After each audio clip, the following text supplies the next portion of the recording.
Makes you want to stay in your kitchen, make some nice kind of warm, hearty, feel-good type of food, and you can do that with the three Greek sisters. Great to have you guys back on the show.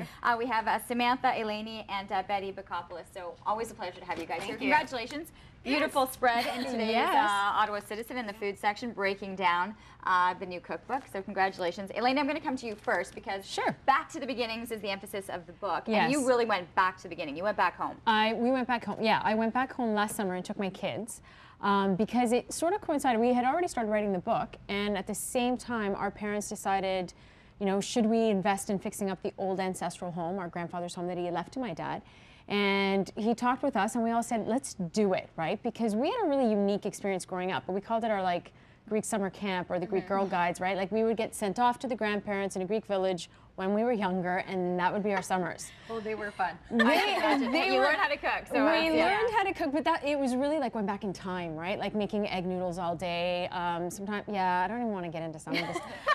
You know, we'd crab hunt, we'd get water from an underground spring, really like being on the Little House on the Prairie. So when the opportunity came up to rebuild it, we said to our dad, yes, it's a chance to take our kids back and give them the same experiences. Torture them the same way. Torture them the same way, no electronics. We all do that to our kids. Yeah, so the cover shot is actually my kids walking through the gate to the home for the first time with my dad, and that made the cover. It's really, really neat, and it's well done. Now, of course, the book is just another kind of, you know, more recipes, a lot of things. The thing, though, that you wanted to say is that you've added aspects in terms of people who are dealing with certain issues. Gluten issues, vegetarian. We indicate that at the bottom of each recipe now. That's something that we heard that would be useful for people, so we made sure to do that.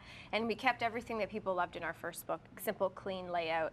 Tell you how much time it takes. We kept all of that. But gluten-free vegetarian, you know, at a glance. And it works. Okay, because now this is where it comes, it's fun when you got three girls. You're going to make something with the feta. Yes. You're going to make it, and then you guys each have your different ways of being able to serve it up. Yeah, absolutely. Okay. What are we doing? Do that. Three sisters, three ways. It works. So we're going to do a dip called tiro kafteri, and you can call it fiery feta dip. I like that one. Fiery feta dip. So it's a really nice way to use your feta cheese in the summertime, and it's really simple, like all recipes. So we're going to add 2 cups of crumbled feta, and get the good stuff because it does make a difference. And buy it in bulk. Yes, and buy it in bulk. Okay, so buy a bigger amount. Buy a bigger tub. Because right now you're buying that $7.99 for, we never buy that. It just doesn't make sense. And we're going to add Greek yogurt, which is such a big thing. Everybody's talking about Greek yogurt, and in the book we actually tell you how to make Greek homemade yogurt, and there's a lot of yogurt recipes. The other thing you're going to add, what makes it fiery hot, is the grilled hot banana pepper. So this one I've just added on a barbecue. You know, you can get it the skin charred. The skin just peels off, and then you have the hot banana pepper. Yeah. Don't touch the seeds, and then touch your eyes or your nose. You'll be suffering all day. And then you add a little bit of olive oil, and that's pretty much all you need for the dip. And you also need to know how to use your food processor. Now, this one isn't mine. I've been instructed. I need to hear 2 clicks, and that's it. That's your dip. Yay. Okay, there you go. So there it is. You mix it, and then it ends up looking like. Well, it's like, it's right there with with their dip. Okay, so you have it there. So you've done a nice spread with the veggies. Yeah, easy, and it is nice and hot.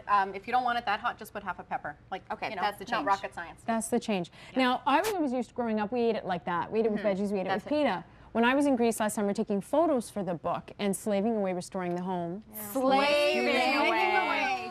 Restoring the home. I had to do a lot of runs to, like, you know, Home Depot type stores, and so we'd eat like sub sandwiches on the go, and I discovered that in their little sub bars, they use tiro kafteri on the sandwiches. As a like a condiment, like a mustard. And it didn't matter what the sandwich had in it, quite honestly, as long as it had the tiro kafteri as your spread, as the flavor. You didn't put mustard or mayo or anything like that.